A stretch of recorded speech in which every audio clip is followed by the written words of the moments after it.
Hi, this is John Shafer, president of Conifer Games and designer of At the Gates. At the Gates is an empire builder where you will guide a barbarian kingdom to glory during the era of the fall of the Roman Empire.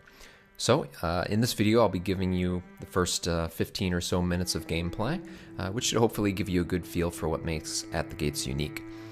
Keep in mind that this is still a prototype, though, and we don't have things like unit animations yet.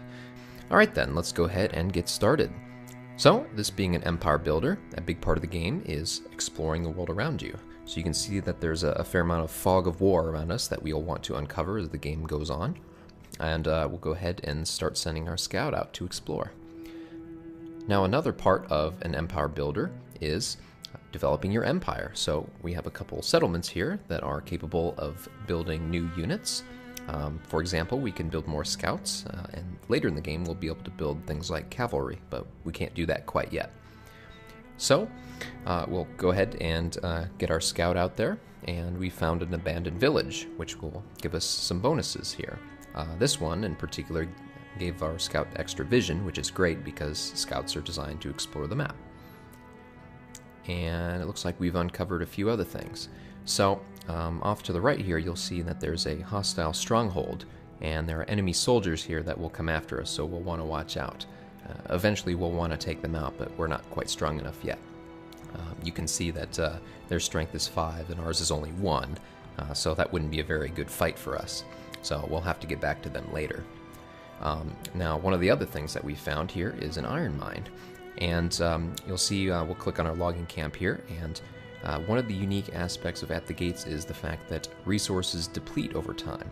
So eventually that logging camp will run out, that iron mine we found will run out as well, and we're kind of forced to find more resources out there in the world.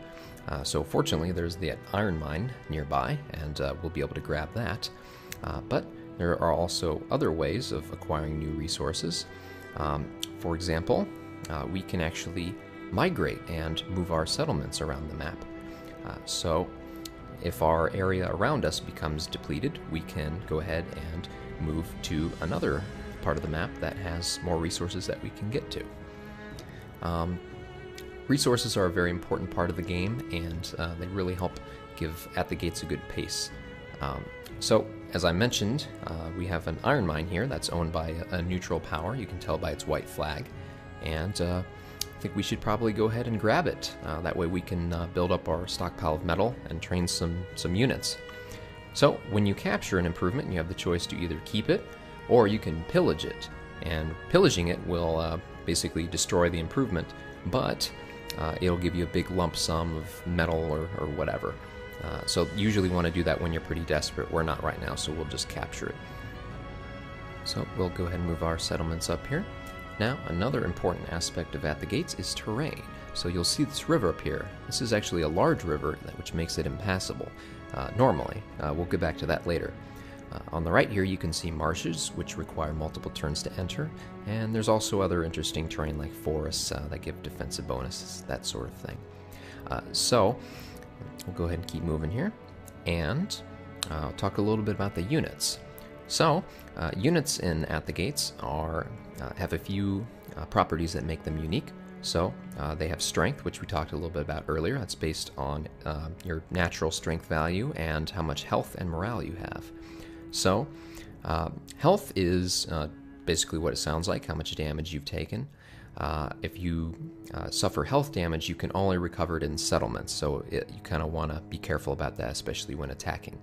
Morale is a little bit different. You can recover that, but if you lose all your morale, you retreat and take a lot of damage that way, so you kind of have to watch your morale as well. You always have to be on the lookout for making sure that your units are at full strength, because they can drop pretty quickly and they become much less effective when they lose strength. So, another important aspect of the game is supply.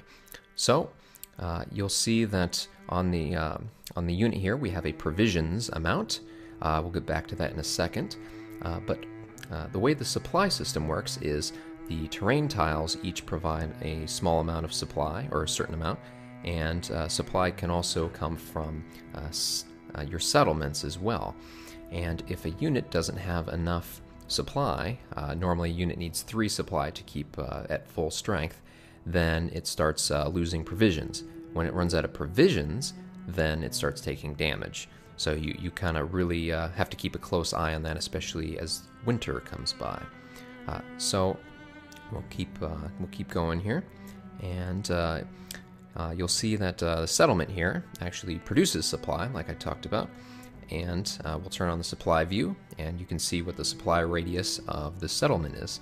So if your unit is anywhere within that space, it will receive some supply for free.